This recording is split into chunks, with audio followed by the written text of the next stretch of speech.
Hola, hola, bienvenidos futuros directores, ¿cómo están? Bienvenidos a este segundo episodio de Mente de Planta, los que hacen que la industria funcione. Y hoy nuestro invitado es mi papá, Jesús Velázquez. Me da mucho gusto tenerlo aquí, al igual que la vez pasada mi mamá, que nos platique de estos años de experiencia que tiene haciendo esto a lo que nos dedicamos, que es el reclutamiento industrial. Así que me gustaría que él se presentara, que nos dijera quién es Jesús Velázquez. Hola, gracias por invitarme. Estoy muy emocionado, es la primera vez que estoy en una cosa así, pero me da mucho gusto poder acercarme a tu público y pues poder transmitir algunas ideas que a lo mejor les sirven en su crecimiento personal o como ideas en sus empresas. Así que estoy muy contento de estar aquí. Buenísimo. Mi nombre, pues ya decías, Jesús Velázquez. Llegamos aquí a Querétaro a finales de 1994, un poco más de 30 años. Y pues la mayor parte de este tiempo lo hemos dedicado a trabajar con la industria, atendiendo requerimientos de personal en la industria. Así que pues aquí estamos. Ok, buenísimo. Muchas gracias, Pa. ¿Qué fue lo que te atrajo de empezar a trabajar con industria prácticamente exclusiva? Te confieso que cuando llegamos trabajamos igual para un restaurante que para una oficina.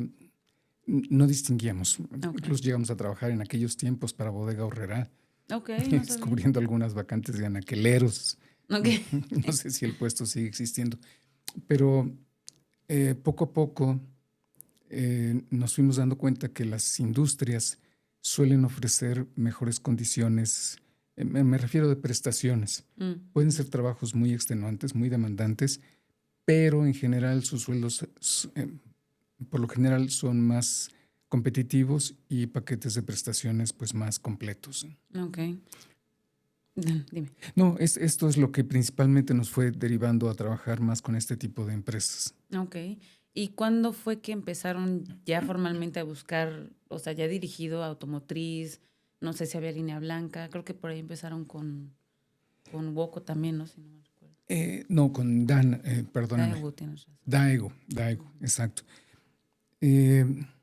Sí, llegamos en mal momento.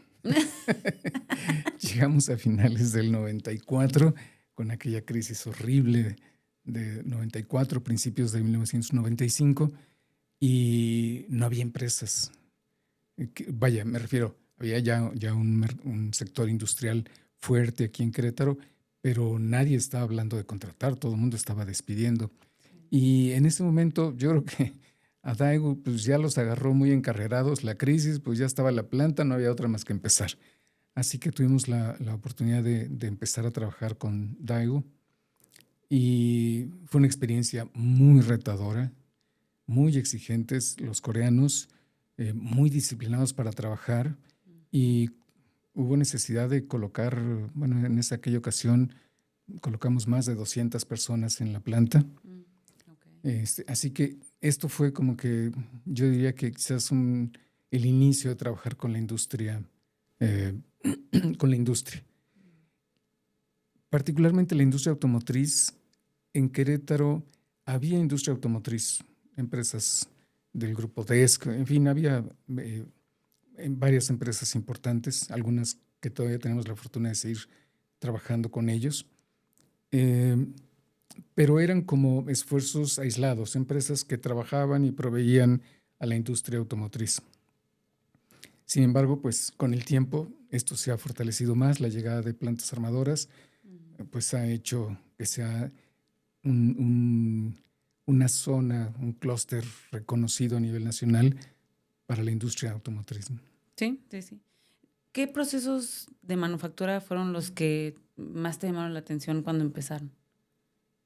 ¿Qué fue lo que, me imagino que fueron muchas fábricas en un principio como para empezar un poco a entender qué era lo que se hacían en esos lugares y pues han visto de todo?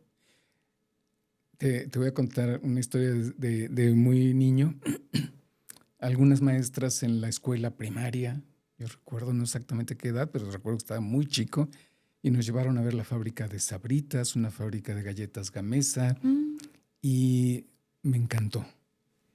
Eso de poder ver cómo se hacen las cosas que todos los días comes en tu casa o que usas en día a día, fue una experiencia muy que me dejó grabado. Así que cuando aquí en este trabajo empecé a poder visitar a las empresas y conocer, bueno, haz de cuenta que aquel niño de 10 años iba a la planta, ¿y esta máquina qué hace? Y después acá qué pasa, y escuchaba los términos.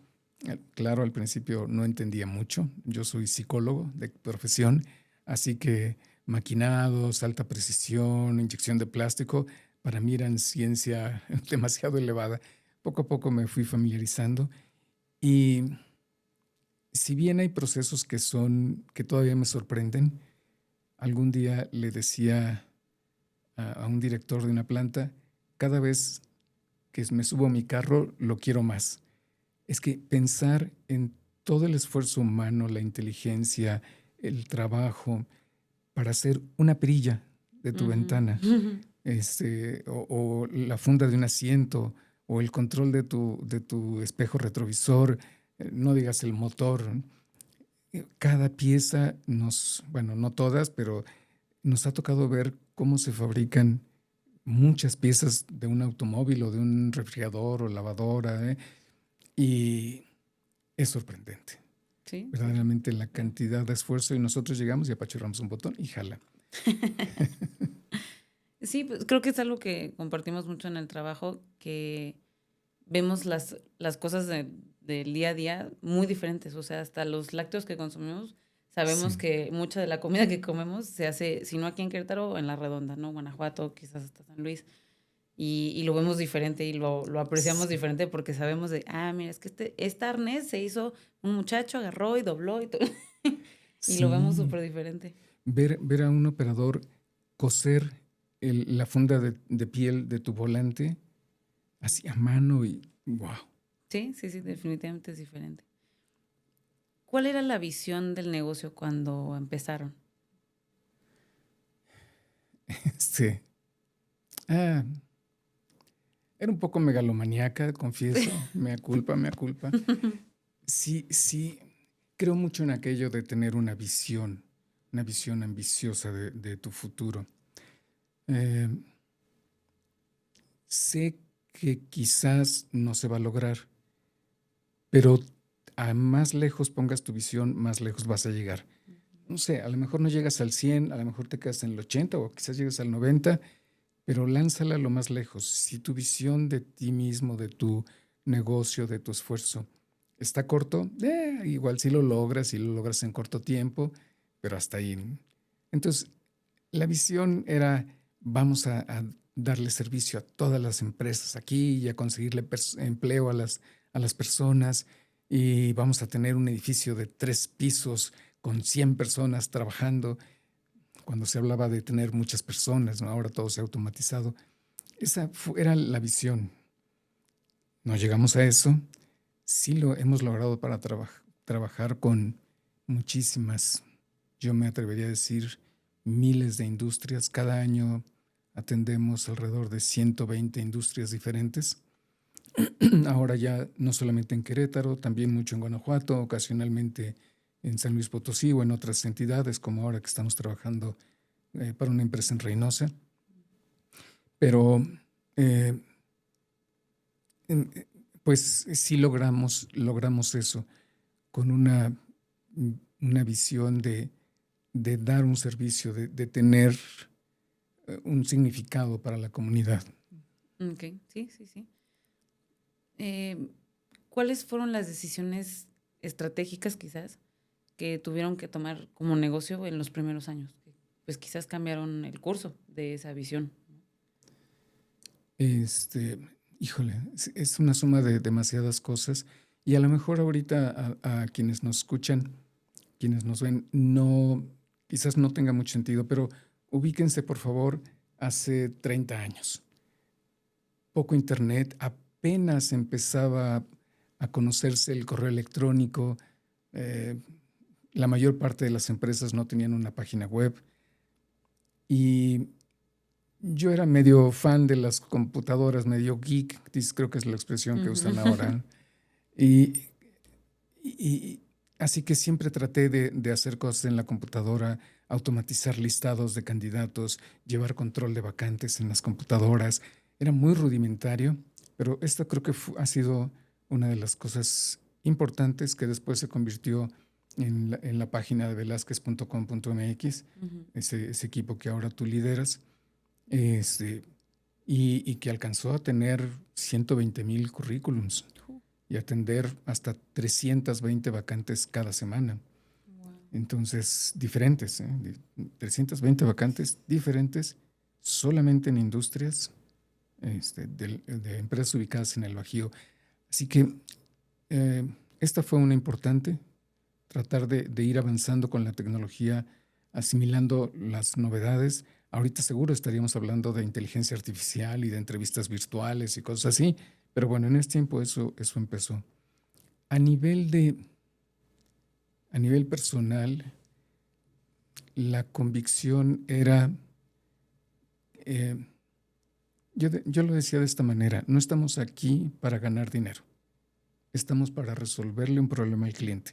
Si le resolvemos un problema a la empresa, al cliente, ellos se encargarán de que ganemos dinero, no hay problema. Pero cuando te enfocas en ganar dinero, pierdes de vista al cliente, importas tú, importa lo que tú necesitas, y ahí se pierde un poquito, creo yo. Esa es mi experiencia personal. Siempre he tratado de enfocarme en cómo resolverle algo al cliente, y esto muchas veces significó dar el servicio sin costo. Porque no importaba si yo ganaba, importaba que pudiéramos ayudarle a la empresa, y como consecuencia de eso, después algunas empresas, claro, regresaban y ya nos contrataban. Sí. Y creo que va mucho de la mano con este eslogan que hicimos para el 30 aniversario de que cuidamos el trabajo de todos, que era justo pues esa misma línea de necesito entender al cliente lo que necesita y cuidar su trabajo, ¿no? El de recursos humanos, el del director que me reportó la vacante, el del jefe del puesto que ya trae el equipo tenso, frustrado, necesitan a alguien más, y el nuestro, ¿no? También finalmente nuestro trabajo, cuidar que sea de valor y que sea importante lo que hacemos. Y hasta el del candidato, que es obviamente el beneficiado de todo esto, que es, pues, si tiene un trabajo y le queremos dar un mejor trabajo, una mejor calidad de vida, o si es alguien que no está trabajando y que podemos intervenir en esa historia, ¿no? Sí, tienes muchísima razón en esto que dices. Entender que incluso tu sobrevivencia como negocio, pero también tu éxito, dependen del éxito de tus clientes. Si a ellos les va bien, si lograste conseguir un buen director con visión, con experiencia, con buen liderazgo, esa empresa puede crecer. Si conseguiste un buen ingeniero de calidad, metódico, con experiencia, con habilidades, esa empresa puede crecer. Así que si logras que les vaya bien a ellos, te va a ir bien a ti. Pero siempre es como que primero esa parte del cliente. Y respecto por el lado de los candidatos, porque nuestra historia siempre se cuenta en dos vertientes. Las empresas, nuestra relación con las empresas, y la relación con las personas que nos confían su currículum. Yo contaba o les decía, en aquellas épocas de crisis, recuerda, 1995, cuando la gente a veces estaba verdaderamente desesperada por conseguir un trabajo. Yo les decía, quiero ser parte de la plática de ese candidato que llega a su casa en la tarde, noche, su esposa lo recibe o su esposo la recibe a ella, y le pregunta, oye, ¿qué pasó? ¿Conseguiste el trabajo? ¿Qué te dijeron? Pues sí me lo dieron. ¿Y no está bien? Pues me pagan menos que lo que ganaba antes, pero bueno, pues ya por lo menos tengo trabajo. Yo les decía a mi equipo, no quiero ser parte de esas conversaciones. Me gustaría ser parte de una conversación que va por esta línea. Llega la pareja, su esposo o esposa le pregunta, ¿qué pasó? ¿Conseguiste el trabajo? me dieron el trabajo y ¿qué crees? Voy a ganar 30% más, 20% más que en el anterior, nos va a ir súper bien. Quiero estar en esa plática, que esa persona le pueda decir, ¿y cómo conseguiste el trabajo? Ah, pues nos consiguió el trabajo Velázquez, ¿no? Y no estar en las otras historias. Así que siempre pensamos, ¿cómo podemos ayudar a la persona, encontrar a la persona adecuada que le podamos dar un empujoncito, ya sea en su carrera profesional, creciendo a un puesto de mayor responsabilidad, a una empresa quizás más grande donde pueda enfrentar nuevos retos, o definitivamente por la parte económica donde pueda mejorar sus ingresos para bienestar de sus hijos, propio, de su familia, ¿no? Y mucho de lo que nos ha pasado, y mamá es la que más se acuerda, de personas que conocimos en sus primeros pininos de ingeniero y que ya son directores o son gerentes. Y es que ustedes me hablaron en el 2001. O sea, es una experiencia muy padre. Eso es padrísimo. Es genial cuando te encuentras con alguien así. Híjole, es que no sé cómo escribirlo. Sabes que tu trabajo tuvo sentido, que tus esfuerzos tuvieron significado para alguien. Familias, personas que me dijeron, es que hace 15 años no buscaba trabajo porque ustedes me colocaron en esa empresa y nunca había vuelto a tener que buscar empleo. Esas son historias que afortunadamente atesoramos muchas. Una que a mí me gusta mucho es de ese candidato que tú colocaste primero, si no me recuerdo, y luego mamá lo volvió a promover y eventualmente yo también lo promoví. Y él se acuerda mucho de, es que yo me acuerdo que tu papá me movió de aquí a acá y luego tu mamá. Y como que me dio mucho gusto decir, es que es la tercera vez que lo ayudamos y como que ya pasó por las 3 versiones. Sí. Y estaba como muy agradecido con nosotros que así había sido la historia, ¿no? Y pues, hemos mantenido el contacto con él. Sí. De hace muchos Ayuda, años. que son gente muy valiosa, profesionalmente hablando. Nos la ponen fácil, pero sí, no perdemos de vista que estamos presentes en la vida de la familia. Si gana un buen sueldo la persona, si no tiene que cambiarse de ciudad dejando a su familia atrás para tener un empleo, si lo ayudamos a prosperar profesionalmente, en fin, sí, sabemos que formamos parte de esas historias. Sí, seguro. Pasando a algo un poquito más técnico, ¿cómo has visto que ha cambiado el tipo de perfil que buscan ahora contra el tipo de perfiles que buscaban en los inicios, ¿no? En finales de los 90, principios del 2000? Sí, con una industria, teníamos, insisto, una industria ya aquí metalmecánica, automotriz, importante, pero empezábamos a enfrentarnos a los retos de la competencia internacional. Okay. Apenas había sido firmado el Tratado de Libre Comercio y en ese momento las empresas estaban muy preocupadas de que es que el Tratado de Libre Comercio nos va a sacar. Nosotros no tenemos que andar cumpliendo con normativas y regulaciones y exigencias mayúsculas. Entregamos y ya. Y ahora no, ahora nos van a cuestionar, vamos a perder contratos. Las empresas estaban preocupadas por eso. Seguro. Se hablaba poco el inglés. Las universidades, pues sí, sabían que era un plus importante, pero no indispensable. Y la llegada de industrias extranjeras, empezando por esta que yo recuerdo de Daewoo, y después muchísimas otras empresas norteamericanas, turcas, nos ha tocado atender, de Singapur, españolas, muchas alemanas, italianas, francesas. El que lleguen ellos con sus maquinarias, con sus tecnologías, le exigió a todo el mundo, pues ponernos las pilas, aprender. Eso ha sido el gran reto. Ahora estamos del otro lado de la moneda. Orgullosamente puedo presumir, te voy a tomar un minuto. Dime. Para contarte una historia. Cuéntame. Llegó una empresa, no voy a compartir el nombre, es una historia muy positiva, pero trataré de respetar la confidencialidad. Llegó una empresa y necesitaban, sus procesos eran de maquinados, pero maquinados muy complejos para ese tiempo. Así que el director aquí mandó a un técnico a capacitarse a Inglaterra. Okay. Habló con el director de la planta de Inglaterra, échame la mano, capacítame a este muchacho, mientras mándame a uno para que pueda ayudarme con el arranque de las plantas.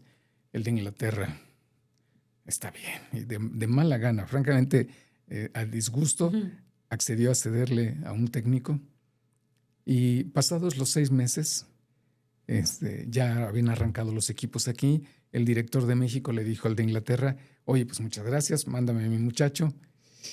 Oye, ¿no habría manera que me lo dejaras? Te mando a 2 de aquí, pero déjame al mexicano. Ese es uno de muchos ejemplos donde verdaderamente los técnicos, los ingenieros y vaya, los operadores verdaderamente sorprenden por su capacidad. Innumerables compañías que con mucho orgullo te dicen, somos entre todas las empresas del grupo a nivel internacional, estamos en el primer lugar, sí, o en el segundo lugar, solamente después del corporativo. Sí, sí, también lo vi. Ese es el México de ahora, muy diferente al que conocimos cuando llegamos. Sí, y muchas plantas nuevas que me ha tocado conocer siguen como con esas dudas de, es que, ¿será que hay personal capacitado o hay que enseñarles todo desde cero? Y es, no, hombre, ya te hablan inglés si quieres, o sea, no, pues Querétaro en particular creo que ha tenido la ventaja de tener muchas herramientas a la mano para que sea una mano de obra capacitada. Mucho, sí. Más allá de lo que el europeo quizás se imagina que se va a encontrar, ¿no? De hay que enseñarles todo desde cero y a ver qué es una inyectora. Y no, hombre, estos ya saben hasta cómo arreglarle la tuerquita y que si el herramental, y, o sea, saben muchísimo y de todo. Muy bien, y con muy buena calidad y al mejor nivel. Vaya, nuestros componentes se exportan a varios países, están, yo creo que en todas las marcas de cualquier carro, hay componentes hechos en México. Sí. Y no le pedimos nada a nadie. Definitivo, te lo creo. ¿Qué habilidades ves que han sido más demandadas ahora? Como habilidades muy puntuales, que antes pues eran como prescindibles.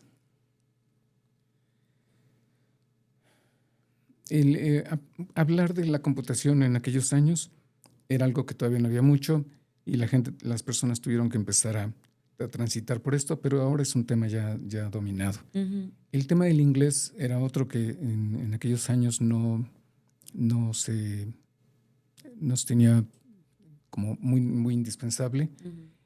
Ahora la situación es así. Si una persona habla inglés, puede aspirar a tener un sueldo 30% mayor que si no lo habla. Sí. Y hablando de puestos intermedios, quiero decir profesionistas en áreas como comercio exterior, recursos humanos, contabilidad.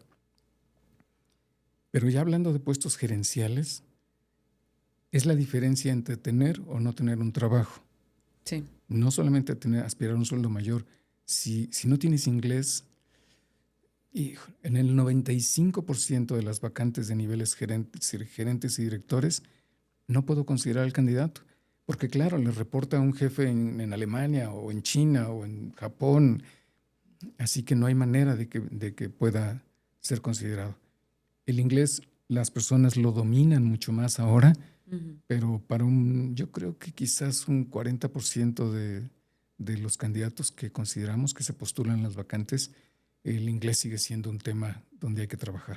Sí. Desde las escuelas. Ojalá que el gobierno ya lo tomara como ahora China, que está poniendo clases oficiales de inteligencia artificial. ¡Wow! Ya México debería de poner en sus escuelas de gobierno inglés forzoso para que los chicos desde que salen de la secundaria lo hablen. Sí, exacto. Lo dominen, no nada más sé leer y medio entiendo. No, un nivel de dominio avanzado. Exacto, así es. Sí, estoy de acuerdo. Y creo que es rara la vacante que nos reporten que no pide inglés, aunque incluso cuando la platicamos pero no va a hablar con nadie. En inglés no va a hablar con clientes, no va a hablar con proveedores, o sea, de puestos quizás de mandos medios o más profesionistas, que sabemos que no va a hablar con nadie, pero es que igual y viene la auditoría o igual y viene alguien o los manuales vienen en inglés y ya con eso. O se tienen que comunicar con sus pares en otros países. Y lo tiene que hablar porque si lo necesita, no podemos decir, es que no se puede porque no habla inglés. O sea, ya no es como dices, no es opcional en prácticamente ningún puesto. Sí. Ahora, si me permites, yo sumaría aquí, me preguntaba sobre habilidades. Esto no es exactamente una habilidad, pero una característica que ha sido tema muy complicado es la estabilidad. Ok. La estabilidad es un tema de mucha discusión. Hay quien nos puede decir, es que el haber cambiado a varias empresas me ha permitido aprender de diferentes ambientes y tiene toda la razón. Claro. El conocer varias empresas te enriquece. En ese sentido, sí, yo no recomiendo que una persona esté más de 5, 7 años en una misma compañía.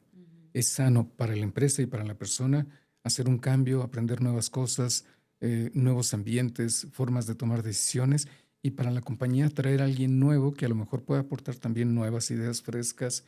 Así que esto es un refresco sano.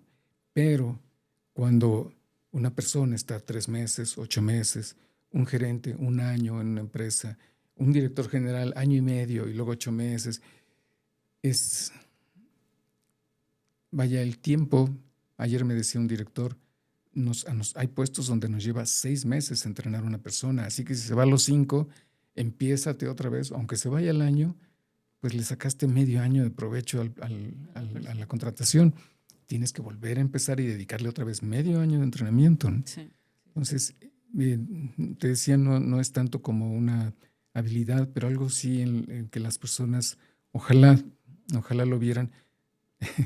Acabo de recibir un buen número de currículums para una posición como director, y a varios de ellos, desafortunadamente, con un historial laboral impresionante en su trayectoria, pero poco tiempo en sus empleos. Y me decían, no, sí, pero es que eso me ha servido para sumar experiencia. Sí, pero estás pensando en lo que te beneficia a ti. Yo he aprendido, yo he ganado más, yo ha sido por de situaciones personales, no me han corrido, alguno me decía. Y sí, de acuerdo, pero es una relación donde hay dos partes. La Sí. empresa que necesita crecer, necesita beneficiarse de tu conocimiento, de tu experiencia, y tú crecer también, y a lo mejor crecer económicamente y tener oportunidades de desarrollo. Entonces, ojo con esto, la estabilidad es un tema que desafortunadamente muchas veces nos lleva a descartar buenos candidatos con buena experiencia, pero bueno, en otras culturas como la japonesa o la alemana, en Alemania tienes que renunciar, no sé si siga siendo vigente, pero un alemán me decía, es que en Alemania tenemos que renunciar 6 meses antes, avisarle a la empresa, ya me voy. ¿Cómo que? ¿Cuándo? 6 meses. En diciembre. ¿Qué? Para que les dé tiempo de buscar, entrenar a alguien. Pues Es sí, mal pero visto si sí, renuncias antes. pero 6 meses es un montón. Entonces, cuando a ellos les dura 3 meses a alguien, cuando debiste de haberle avisado 6 meses antes, casi que firmas tu contrato. Bueno, me voy a ir dentro de 4 meses. Sí. Y sí. A los alemanes les cuesta mucho, a los japoneses peor. Los japoneses tenían, creo que esto también ha ido evolucionando, pero tenían la costumbre de entrar a una empresa y se casaban con la empresa, se jubilaban con la A empresa. morir. Crecían. Es una cultura muy, muy diferente en ese sentido. La empresa suele ser muy leal con sus trabajadores y el trabajador difícilmente está cambiando de trabajo. Entonces, cuando llegan aquí los inversionistas japoneses y ven que nosotros nos cambiamos con nada más porque la empresa de enfrente nos ofrece transporte o 2% más de fondo de ahorro, les cuesta trabajo. Sí, sí, sí. Ahora, hay empresas como con una visión quizás, por ejemplo, más norteamericana, que suelen ser más de pensar que esto no es un problema, sino al contrario, para evitarlo, lo cambio de calidad a mantenimiento, y de mantenimiento a producción, y de producción a y hacen que quizás la persona en otras empresas tenga problemas, ¿no? Porque eso es una cultura muy, muy de un estilo muy particular, de un tipo de empresa muy particular, que quizás justo lo saco de ahí y lo pongo en una empresa asiática, la que sea, china, coreana, japonesa, lo que sea, y ya no sabe ni qué hacer, ni es que ya me harté de estar en esta área, pero pues claramente no me van a cambiar ni ahora ni nunca, ¿no? O sea, creo que es una competencia de ideas o de formas de trabajar o de ver como una desventaja o como algo positivo, ¿no? Como aprovecharlo para mantener al candidato o, bueno, en este caso el colaborador activo, ¿no? Y ya ahora aprendí de esto, y ahora sé de esto, y no me ha aburrido porque ya cambié acá. O sea, es bien complicado definir cuándo sí se vale y cuándo no se vale. Sí, sí, es muy cierto. El reto para el trabajador en México es que llega una empresa japonesa y ellos llegan con su cultura japonesa. Uh-huh. Y te lo dicen al principio, es que allá en Japón trabajamos ahí. Sí. Pues sí, pero es que aquí hay mexicanos, allá sí hay japoneses, pero aquí hay mexicanos. Uy, sí. Y no lo digo para nada en tono peyorativo. Tenemos otra cultura, otra forma de hacer las cosas. Uh-huh. Nos gusta la broma entre compañeros, irnos a jugar al boliche o celebrar juntos. A los japoneses es otras cosas son más importantes. Sí. Los coreanos también tienen otros estilos, los alemanes, esa forma metódica, disciplinada de trabajar.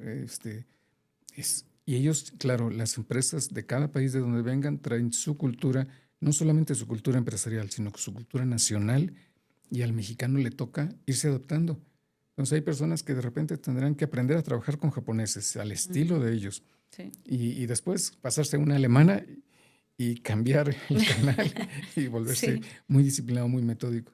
Entonces sí, ha sido una experiencia muy rica. Yo creo que también eso nos ha enriquecido y ha hecho que la gente sea tan exitosa, pues que a las empresas con trabajadores mexicanos les esté yendo tan bien. Sí. Y también creo que va un poco de la mano de la capacitación que les den en la empresa, ¿no? O sea, quizás no tanto de cultura, perdón, no la parte técnica, sino de la cultura, de cómo, pues justo adaptarse a ese estilo de trabajo. Y, por ejemplo, el clásico forma de trabajar de Toyota, ¿no? El just in time, todas esas metodologías que ellos tienen, que traen de su país de origen, y que aquí tenemos que aprender y que vemos que pues sí funcionan, muy estrictas quizás o muy inflexibles, pero funcionan. Toyota es Toyota por algo, ¿no? Entonces creo que la capacitación en cada empresa, con su forma de ser, a su estilo de trabajar, va a ser la diferencia entre que alguien se adapte o no, ¿no? Porque pues, finalmente no compartimos tanto como quisiéramos con los japoneses, por ejemplo. Sí. Su forma de ver hasta la familia, la vida, el trabajo es muy diferente. Y si no hay una capacitación constante de, bueno, es que aquí se hacen las cosas así y es por esto o este es el beneficio, pues va a estar muy difícil que alguien se adapte lo mejor posible, ¿no? Sí, sí, ha sido un reto para la gente, pero lo hemos librado bien. La verdad es que el trabajador mexicano tiene muy buena disposición a aprender, Uh-huh. Hace el esfuerzo por adaptarse, no siempre es rápido ni sencillo, pero lo logra. Sí, estoy de acuerdo. ¿Qué opinas del nivel que tienen los egresados como para enfrentarlos o mandarlos a una empresa de manufactura? Bueno, de industria. Sigue siendo un tema, sigue siendo un tema. A mí me llama mucho la atención las universidades tecnológicas o politécnicas o los institutos tecnológicos con una mayor carga de interacción uh-huh. con las empresas, lo que no sé si se les llama prácticas, pero van y trabajan más tiempo en las empresas y esto sin duda les permite ir mezclando, ir entendiendo cómo la teoría que aprenden en el salón de clases se mezcla con la práctica. Uh-huh. Pero todavía creo que en general falta trabajar en esto. Las universidades, el egresado trae conceptos muy genéricos, poco aplicables, poco aterrizados en la práctica. Uh-huh. Y esto no solamente en una empresa de manufactura, puede ser desde el cálculo de una nómina o haya impuestos. Sí. Que yo no sé si ya haya clases en la universidad de calcular tus impuestos, así como que un ejercicio vivencial de cada mes. A ver, muchachos, ahora en vez de exámenes les toca la declaración de impuestos. Estaría bien padre. Porque es lo que vas a hacer saliendo, ¿no? Sí. No, sí. Que si la infracción al artículo tal y que si la multa por no presentación oportuna. ¿Cómo entro a la página? ¿Cómo genero mi firma electrónica? Sí. ¿Cómo entro al SAT ID? vaya, cosas muy aterrizadas como estas. Sí, sí, sí.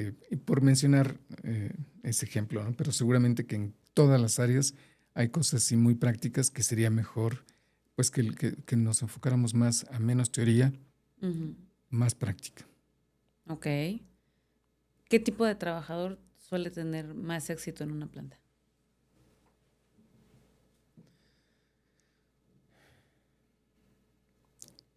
Un poco en línea con lo que te decía hace un momento de la estabilidad, estoy convencido que el compromiso de largo plazo es lo que te hace exitoso. Ujú. Puedes ser muy capaz, muy inteligente, eso no lo ponemos en duda. Pero si entras en una nueva empresa, la que sea, de la nacionalidad que sea, con productos o procesos diferentes, culturas diferentes, toma de decisiones diferentes, las primeras etapas van a ser aprender, adaptarte, asimilarte a esa cultura, y con el tiempo es como podrás ir acumulando más éxitos, empezar a ya no aprender, ya empezar a proponer, a mejorar los procesos que están a tu cargo, la información que tienes a tu cargo, crecer a un siguiente puesto. Ujú. Y esto aplica no solamente para el trabajador de una empresa, también para el empresario. El empresario que abre un negocio, 6 meses, no, es que no funcionó. Casi como que, híjole, no me hice rico como yo pensaba, voy a abrir otro, y abren otro, y trabajan 6 meses, un año, y invierten y compran equipo, mobiliario. No funcionó. Voy a hacer otro. Y están cambiando, se desgastan. Es que no importa si siembras papas, así decíamos alguna vez, no importa si sembráramos papas, igual nos iría bien, porque no tiene que ver lo que haces, sino cómo lo haces, que te mantienes. Y si siembras papas, asegúrate de que sean las mejores, que entregues a tiempo, que estén limpias, que estén, Sanas, bien. en fin, que tengas un buen nivel de producción. Y entre más tiempo estás haciendo algo, te vuelves mejor, inevitablemente. Sí, sí. Entonces, yo sigo creyendo que esto es algo en lo que no importa tu nivel de estudios, no importa tu situación económica, no importa en qué empresa trabajes. Comprometerte a largo plazo con una compañía, con tu empresa o con tu propio negocio, normalmente siempre traerá buenos resultados. ¿Cuál crees que es el error común desde el punto de vista de la empresa a la hora de reclutar? Algo que te pasa muy seguido, que logras ver que las empresas por ahí, por lo cual nos buscan, básicamente. Bueno, creo que ahora las empresas nos pueden buscar, yo decía, por 3 razones, porque la vacante es confidencial y es complicado manejarla internamente, porque no tengan tiempo. Hay veces que están en entregas finales, con eventos corporativos y no tienen tiempo. Y eran confidenciales o eran urgentes. En Ujú. las empresas, la gente de recursos humanos tiene no solamente que reclutar, tienen que ver el transporte y si hay un problema con la comida y si alguien ya renunció y si el uniforme, ¿eh? Tienen que ver 1000 cosas. Nosotros sí, nos podemos pasar todo el día frente a la computadora haciendo entrevistas o buscando en bases de datos. Ellos no siempre. Esa creo que es la razón por la que podemos serles de ayuda. Pero creo que el principal error que yo he visto, bueno, a mí me parece un error. Te voy a contar un caso, sin decir otra vez el nombre de la compañía, pero una compañía, una planta armadora, en donde algún día me llegó el currículum del jefe de calidad de esa compañía. Y cuando lo vi, su trabajo anterior había sido jefe de calidad en una cremería. Y después pasó a ser jefe de calidad en una planta armadora automotriz. ¿Qué? Ya no me dan muchas ganas de comprar ese carro. No, pues no. Nada no es nada de malo ser jefe de calidad de una cremería.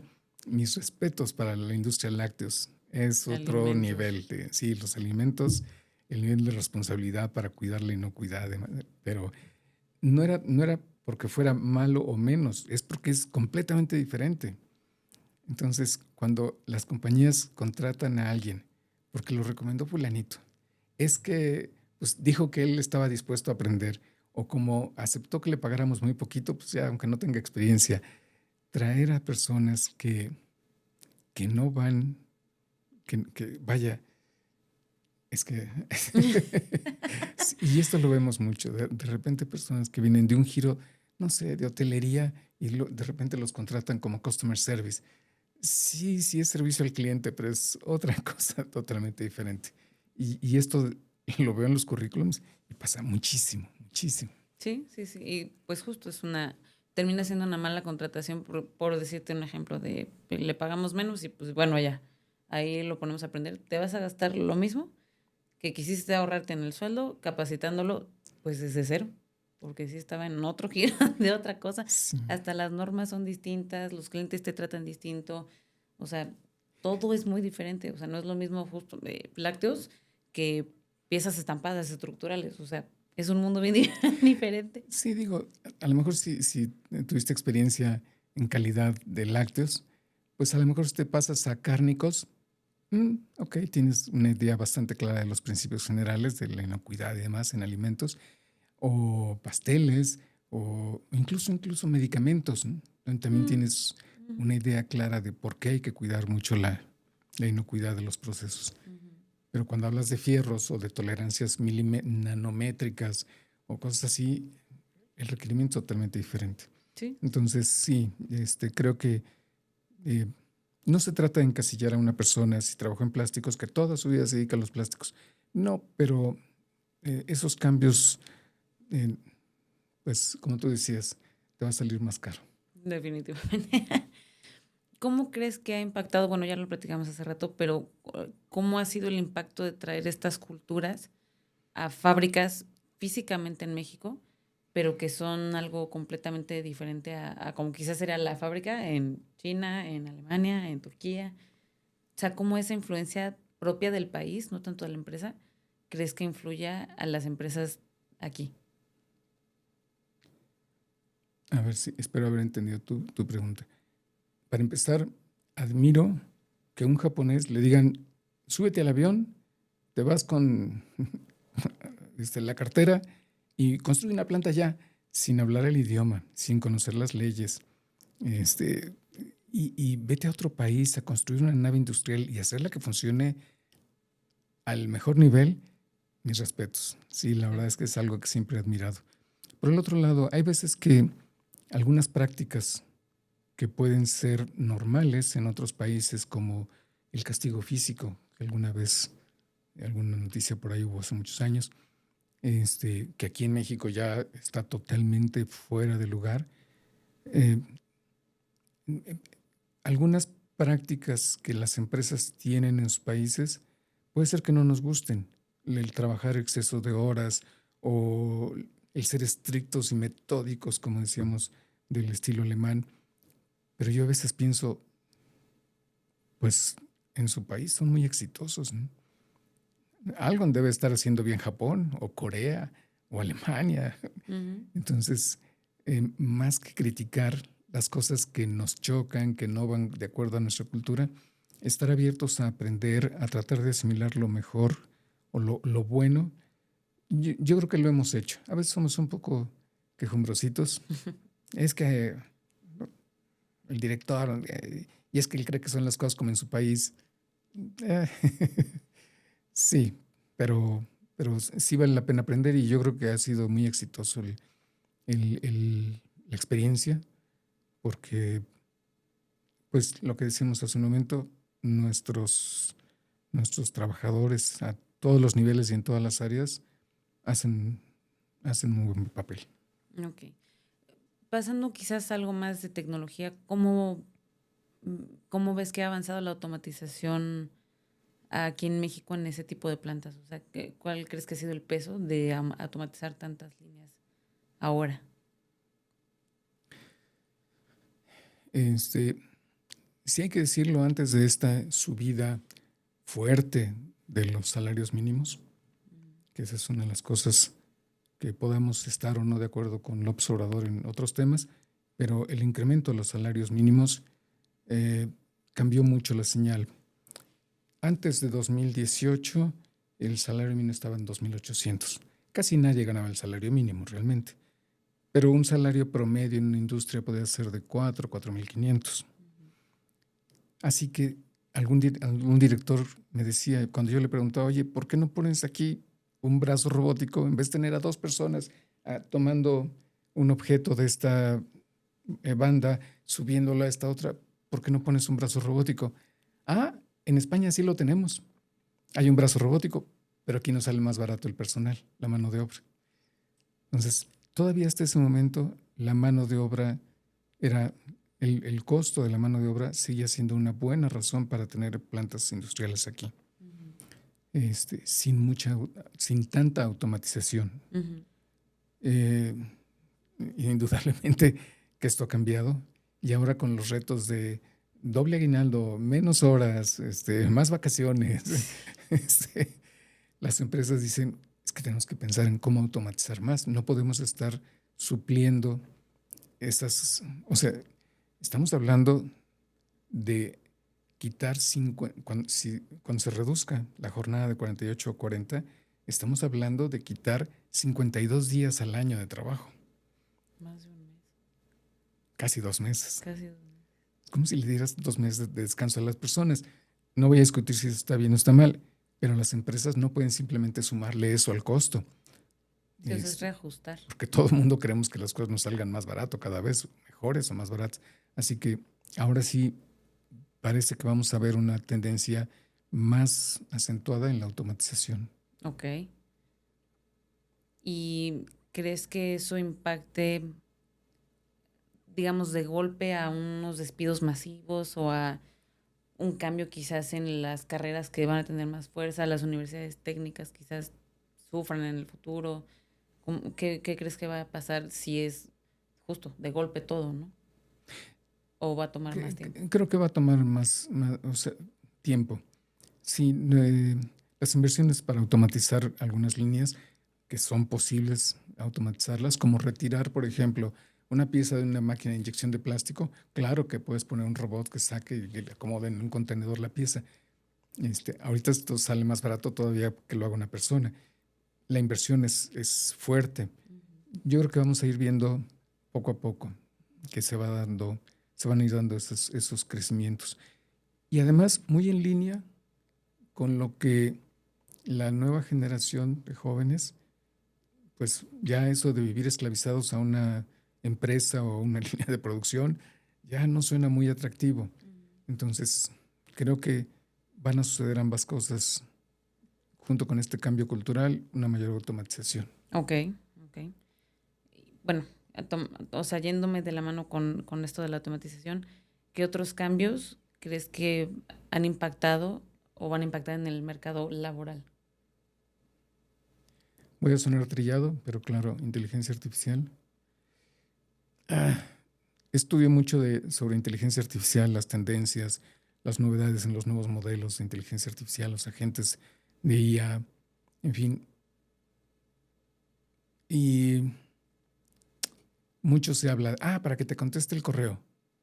¿Y yo por qué querría que alguien contestara mis correos? O sea, prefiero redactar yo, así me aseguro que el correo diga lo que yo quería transmitir, ¿no? Para que escriba un artículo o un reporte de los resultados, ¿no? Y donde escribo algo que no, mejor prefiero yo saber que lo redacto. Para hacer una fotografía, un dibujo, digo, a menos personas que se especializan en eso, que su profesión está ligada a la creación de medios, pues sin duda tiene una gran herramienta, pero creo que la inteligencia artificial todavía no ha permeado suficiente, pero lo va a hacer muy rápido para hacer otras cosas. No es para que haga cosas por nosotros, sino que nos ayude a hacerlas mejor. Ok. Es una herramienta que te puede traer mucha información y ayudarte a pensar en algo que no se te había ocurrido. Si estás haciendo un análisis, un nuevo proyecto, y le preguntas algo a la IA o le pides que haga una investigación.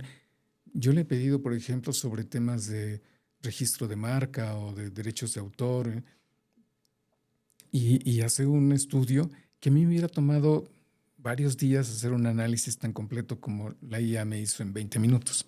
Sí, seguramente. No está haciendo nada, nada más me está informando y me presenta un resumen bien ordenado de lo que tengo que tomar en cuenta. O sea, es como un asistente virtual, todavía. Pero no para que te haga cosas, más bien para que te ayude a pensar un poco mejor. Ok. ¿Y cómo crees que se traducirá en la industria? En la industria no estoy muy seguro porque hablamos de la parte de operaciones. En la parte administrativa muchísimo. Sí, seguro. Declaraciones de impuestos, trámites de comercio exterior, seguramente ya se podrán hacer mucho más fácil. La IA me dice, ¿quieres que llene el formato de protección de derechos de autor? Y yo, no, espérame tantito. Vaya, pero lo puede hacer, ¿no? Así que no dudo que muchas cosas, calcular la nómina, calcular los impuestos, Hasta predicciones hacer financieras. facturas, en fin, muchas cosas se podrán hacer. Y todo es automatización. Creo que ya pasamos del miedo de la IA nos va a quitar empleo. No, otra persona que sepa de IA sí te va a quitar empleo. La IA sola no. Pero tienes que ser una persona que sepa usarla para que no llegue otro que sí la sepa y sí te quite el trabajo. Ok, sí. Ya para ir cerrando, ¿qué consejo le darías a alguien que quiere empezar a trabajar en el mundo de la industria?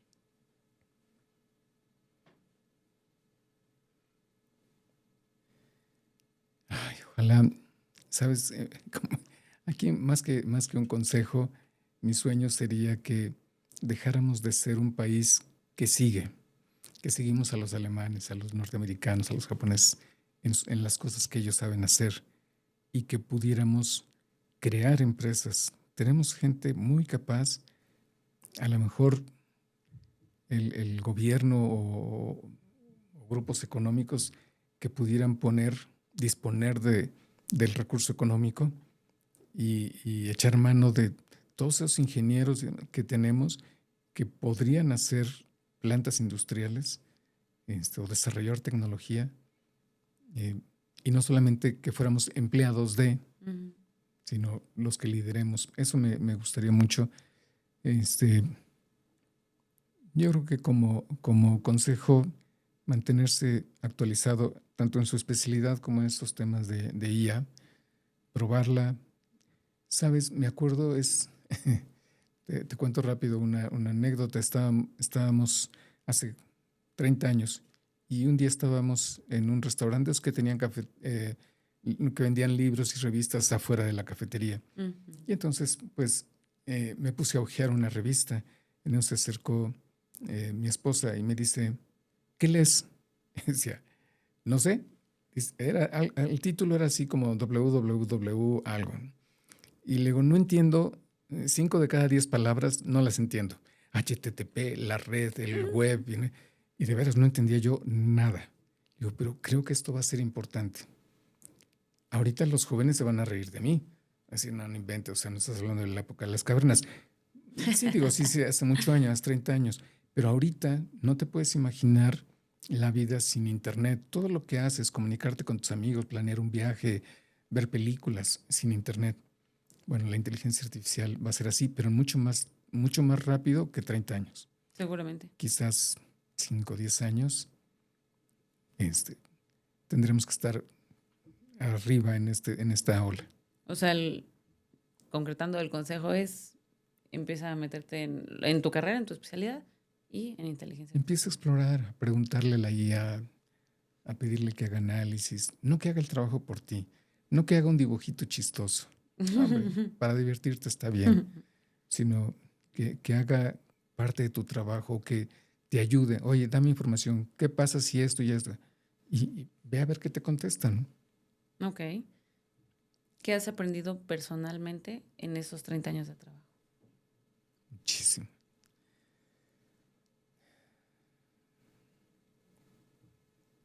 Muchísimo de las personas.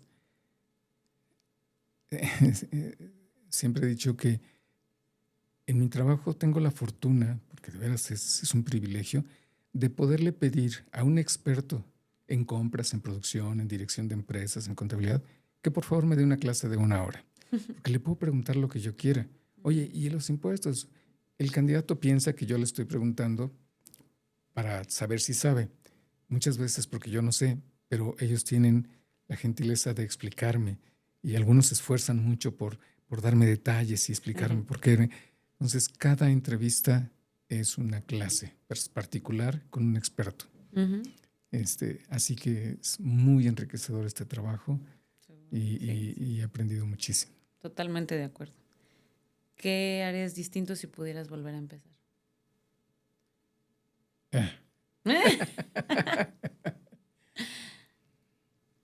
O nada, se vale decir también.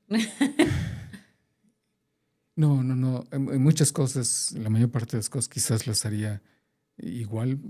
Creo haber hecho genuinamente un esfuerzo, pero donde sí me faltó a nivel personal fue tolerancia. Con un afán perfeccionista de hacer el trabajo bien, de dar el mejor resultado posible a la empresa, le exigía mucho a mi gente, al equipo. A mí, por supuesto, a mí mismo, pero a mi equipo. Y a veces ese perfeccionismo se convertía en intolerancia y en tensiones hacia dentro del equipo de trabajo. Sí, yo creo que ha sido mi gran falta. Si pudiera volver a empezar, no sé, a lo mejor tomaría cursos de liderazgo, de comunicación o motivación. Esa parte me faltó. Ok, bueno, pero finalmente estamos aquí. Estamos. Bien que mal estamos aquí. Pues muchas gracias, Pa. Gracias por haber estado en este episodio, que nos hayas compartido tanto, que fue una plática muy padre de un buen rato.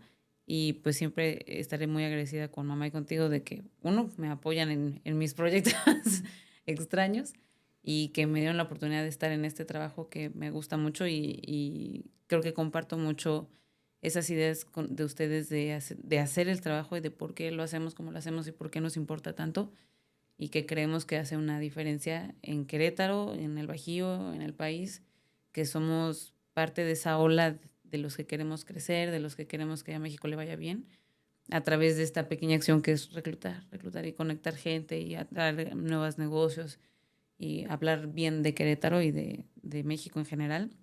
Entonces, pues no me queda más que agradecerte que hayas venido y que nos platiques. Y pues bueno, estaremos en otro episodio la próxima semana de Mente de Planta. Muchas gracias. Gracias.